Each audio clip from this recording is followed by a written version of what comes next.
right now I want to introduce you to Philip Cruz. Philip owns a company called Miniatures by Philip, and he is a great modeler, and I think you can learn a lot from him. So Philip, welcome.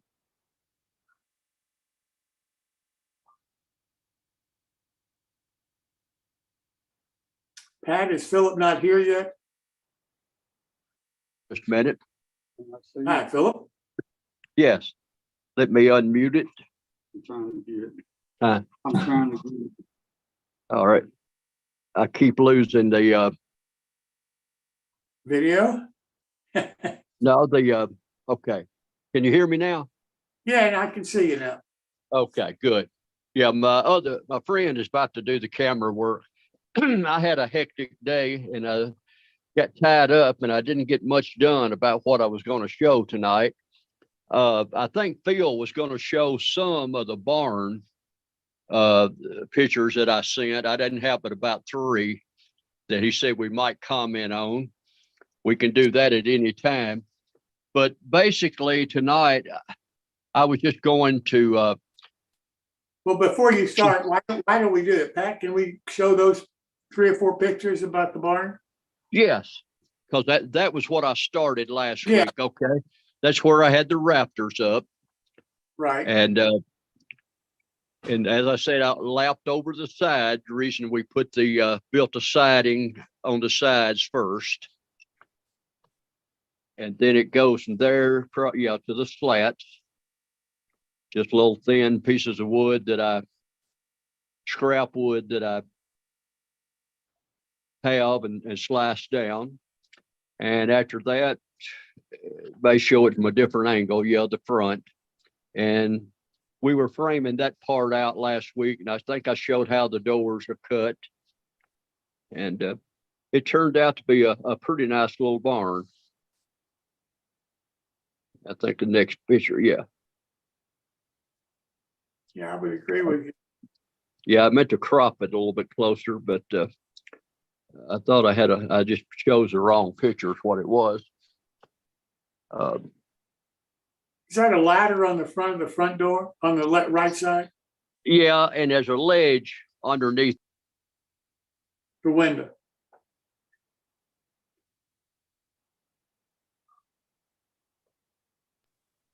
would walk across there. People just like the little extras. I made a little crosscut saw hung over to the right side. Got bales of hay, which I just take a piece of wood and just cut it down to, let me see if I've got something here. I don't want to, here, Robert, you want to handle the camera? I guess. Can't get it. Okay. I just normally will get, I hope I don't hurt it. This is a lot thinner than what I would normally use, but basically I would just cut that down a little bit both ways, and I just run it against. Can't see it, Philip. There it is. Okay. Yep. I would run it against the blade as it's running, and then I will do some at that angle, but normally it would be thicker.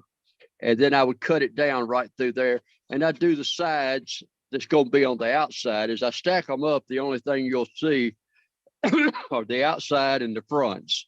So by cutting into the piece of wood, the color it is and everything, it makes a pretty good hay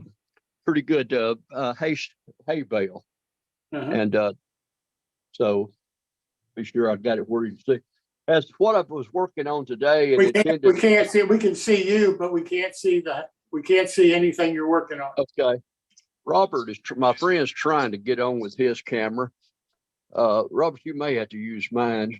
Okay. Well, let me see if you can tell what you're viewing. We'll turn the camera around. Yeah, you got your, Okay, he's gonna change it around. Maybe that way I won't have to be on the camera. Okay. I just took some dowel rods and was making a bridge base, very simple. Just drill down a little ways, nail your dowel in, and then I covered it with the cement that I had showed you about, the repair cement. Now tomorrow, once this dries, it will have the consistency and the color of the cement pillows and things like that. Now you can wet it at this point and smooth it down, or tomorrow you can Philip, sand hold it. it. I- Okay. How did you, what, you used wooden dowels? Yes. Did you paint them or just put glue on? How did you change them from wood to the concrete? Okay. I basically just mixed the concrete. I just basically poured it over it. All you got to do is cover it, even right here where it's drying. There's just enough on there. Yeah. That this is drying very quick, giving you indication of the color. And so sometimes I brush it on. If you got a thick brush that will hold the concrete, it's easy to brush on. And I was in a hurry, so I poured it on and kind of just spread it out with my fingers. And The concrete that you're talking about is actual concrete that's very thin, or what is it? it is. It's a concrete patcher and resurfacer. It's Okay. the only one. Now, Lowe's don't carry this. The only place I find is either online or Ace Hardware. Lowe's carries some what they call concrete patcher and resurfacer, and I think they have some made by Dow also. I'm not sure about that, but it has too much sand in it. It doesn't allow you to work. It's just too gritty, and it just doesn't do as good as that there. How thin do you make it? How is it 1 part to 2 parts water, or how do you mix it? No, it's already mixed. All you do is add water. I have a little container. Well, here it is behind me. Excuse me. I just cut off a deodorant, not a deodorant, a detergent bottle. And you see where I mixed it in there. I'll just pour enough water to maybe cover the bottom. It don't take as much as you think. You will end up, and I pour the water first because pour the concrete on it. That way the bottom kind of is already wet. It makes it a little easier to stir. And this is some leftover right here. And I actually could wet that right now and even reuse this. It's been so soon. But this will look exactly like the concrete pillars tomorrow once it dries. As you start to see, this is thin and may not have the feel of it on this side because you need to pour one side at a time. Yeah. And then I was working on. I have on my grandson's train. I have a bridge that I had made like this. I started to take it off of his set, but it's going to be kind of involved. But anyway, between the 2 trusses, I just built 2 sides. And then, of course, I would run some cross beams, both at the bottom and the top. And then I would, of course, on the bottom, I had the wooden slats going this way, which was just whatever wood I wanted to use. It's kind of be a thicker wood.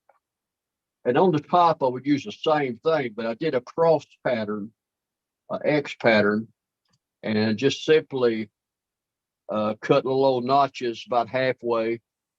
I'd have a piece going across and then an X piece across. And it really turns out to be a pretty nice looking bridge.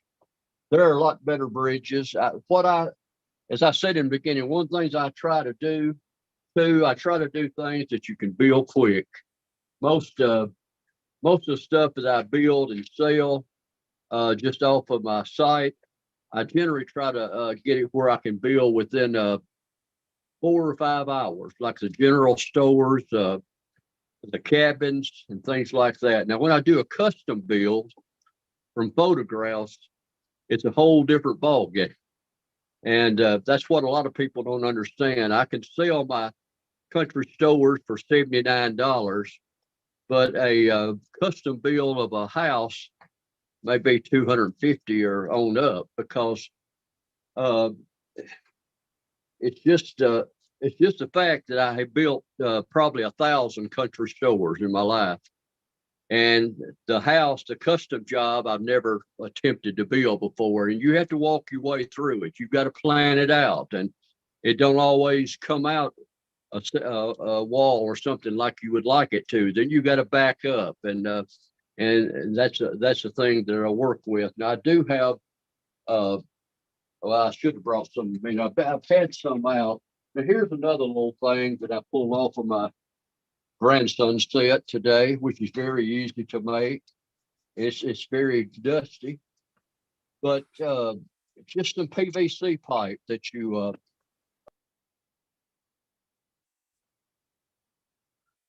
We lost you. Philip, I can't hear. holes in the siding. As you remember in the first show, I showed how to make the siding. And you got a simple little granary or whatever, put you some checkered boards on it, and it looks very good for something you can build in 3 or 4 hours. And I think I have already started to show the gas pumps, basically how I do those. My shop is in a mess this week, but basically I have just mounted what I printed out of my printer. I'm going to cover that upper part, and normally I would have a piece that had regular up here. And this is a piece of PVC that I just took my Dremel a bit, something like that, and that one's about burned up. And I would just lay it down, and I would just go through it, and I generally just pull the piece away and hold the Dremel, and I'll do it again, and then maybe I'll just hold the Dremel up and use it to come down. But once I get a rough opening, I go into the inside and I just very lightly run it around the edges. And then when you put it over, this one is dirty. As I said, I'm totally unprepared today. You have a pretty nice looking little gas station. I use I have a lot of speaker wire. I mean, I got tons of it. And what I normally do, I'll drill this hole right down in there, and I'll just take some baling wires, we call it, and I'll wrap it around the end of a needle nose pliers, and what's sticking out, I'll bend, and you can put that right down in there. And then this, you can glue right in, push it in and glue it into there. And then you've got your a pretty simply made gas pump. And you can make it any brand that you want, of course, because when you go online now, what I find is the gas pumps are named after automobiles, Chevrolet, Oldsmobile, Ford, or whatever, rather than Shell and Texaco. And of course, I may be looking at the wrong place, but this way I can just print out on my inkjet and cut around it, use a little silicone glue, push it down real hard, and then let it seat, and it'll look just like a regular a logo. I have some logos up here, I think, yeah, that I'm fixing to put on something that I printed out on some photo paper. And if I was putting this on something else, I would mount it on a piece of that metal sheathing that I use like for the roof of the buildings. And I had one other little thing here that started out with is very dirty, but look, for the smaller scale, you can take a drill and just simply make you 2 holes, put it on your scroll saw and square it out, make you a little door, put it on your scroll saw or bandsaw and notch in like for the wood. Now this needs painting. 2 little short pieces, fit the piece in there in the ceiling, and you got a nice little country store. You can print you out some logos from there on your photo paper and just cut them out and paste them on there, here, whatever. And very simple for your real small scale, just something you can do a little over an hour probably. Philip, can you give us a close-up of your pump, please? The The pump? stove. Oh, pump. Okay. Oh, there we go. Yeah. Thank you. Yeah, this, I don't have it glued on, of course. I had enough, had some more and ended up having to use them this week. The ones I'd planned on showing. I apologize. I'm totally unprepared this week. Got hung up on some things today in town Yeah. that took so much longer. Don't apologize, Philip. What you're doing is exactly what I remember learning it from.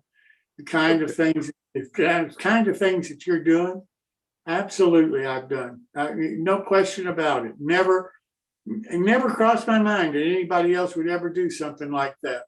And Well, then my dad grew up in the Depression, and most of the people around here did. And if you grew up in the country, when I was a child, they didn't run to town for everything. You learned to make your own stuff and to improvise and just be creative. And I think that's the fun of it.